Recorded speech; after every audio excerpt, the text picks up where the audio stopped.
২০২৪ সালের ৫ই আগস্ট গণঅভ্যুত্থানের মুখে ক্ষমতাচ্যুত হয়ে সাবেক স্বৈরশাসক ও আওয়ামী লীগ সভাপতি শেখ হাসিনা ভারতে আশ্রয় নেন।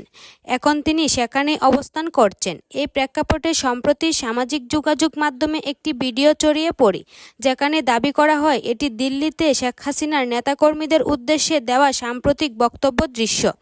তবে রিউমার স্ক্যানার টিমের অনুসন্ধানে জানা যায়, আলোচিত ভিডিওটি সাম্প্রতিক নয়, বরং এটি ২০১৮ সালের একটি পুরনো ভিডিও। বিষয়টি যাচাই করতে গিয়ে সাদেক শিবলি নামের একটি ফেসবুক প্রোফাইলে ২০১৮ সালের ৩০শে সেপ্টেম্বর প্রকাশিত একটি ছবি পাওয়া যায়, যা আলোচিত ভিডিও দৃশ্যের সঙ্গে সাদৃশ্যপূর্ণ।